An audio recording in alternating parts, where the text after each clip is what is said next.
सभी पढ़ लिख करके क्या करते हैं, डिग्रियां लेते हैं। डिग्री लेना तो बहुत अच्छी बात है, लेकिन डिग्री के साथ साथ हमें बाहरी जगत में जो परिस्थितियां अपने हमारे जीवन में आती हैं, तो उन परिस्थितियों पर भी विजय प्राप्त करने की आवश्यकता है। क्योंकि जब हम बाकी जीवन में आने वाले परिस्थितियों का सामना नहीं कर पाते, तो भले ही हमारे पास में बहुत सारी डिग्रियां हैं, बाकी जगत की नॉलेज है, लेकिन कहीं ना कहीं पोस्ट पोजिशन, साधन सब कुछ होते हुए भी ये देखने में आता है कि मानसिक शांति नहीं है। और ये बहुत स्पष्ट रीति से हम अनुभव करते हैं।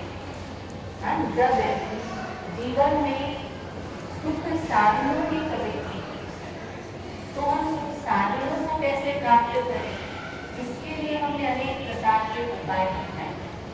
क्योंकि मनुष्य का अपना एक चिंतन रहा कि हम साधनों को यदि प्राप्त कर लेंगे तो हमारे जीवन में शांति आ जाएगी। लेकिन कहते हैं 17वीं सदी जो थी वो विश्वास की सदी, 18वीं सदी के लिए कहते हैं तर्क की सदी, 19वीं सदी के लिए कहा गया है आविष्कार की सदी, और 20वीं सदी के लिए कहा गया है तनाव की सदी, और 21वीं सदी के लिए कहते हैं डिप्रेशन की सदी। अब देखिए, प्रश्न ये है कि जब हमने 19वीं सदी से अनेक प्रकार के आविष्कार कर लिए, साधनों को हमने प्राप्त कर लिया, इतना हमने एजुकेशन के फील्ड में उन्नति कर ली, फिर आज दुनिया में क्यों तनाव दिख रहा है, क्यों डिप्रेशन के केसेस बढ़ते जा रहे हैं? इसका मूल कारण यही देखने में आता है कि हम मैथ, मनी और मटेरियल को मैनेज कर रहे हैं, लेकिन माइंड को मैनेज नहीं कर पा रहे। तो राजयोग मेडिटेशन, ध्यान हमें ये सिखाता है कि हम मन को कैसे सुव्यवस्थित करें।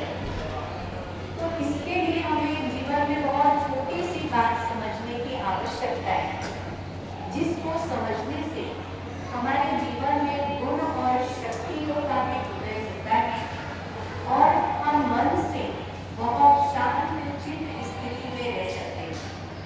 और कहते जहाँ शांति है वहाँ पर सफलता है, वहाँ पर संपन्नता है। तो आप सभी बच्चे चाहते हैं कि जीवन में बहुत शांति में जीवन हो, संपन्न जीवन हो। तो इसके लिए हमारे प्रजापिता ब्रह्मा कुमारी ईश्वरीय विश्वविद्यालय में बच्चों से लेकर के बुजुर्ग तक एक शिक्षा समान रूप में दी जाती है, और वह शिक्षा है कि हम स्वयं के वास्तविक स्वरूप को जानें। और वास्तविक स्वरूप को जानना माना स्वयं को जानना कि मैं हूँ। हम अपनी दिनचर्या में सभी दो शब्दों को डेली यूज करते हैं। वो कौन से दो शब्द हैं?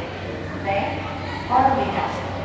आप सभी बच्चे भी यूज करते हैं मैं, ये मेरा नहीं है। तो ये जो मैं और मेरा है, इसी के अंतर को समझने से हम ध्यान की स्थिति में टिक सकते हैं। तो जब हम मैं कहते हैं और जब हमें वास्तविकता का ज्ञान नहीं है, तो हम किन किन बातों के लिए मैं कहते हैं? कभी हम समझते हैं कि मैं स्टूडेंट हूँ, मैं ज़्यादा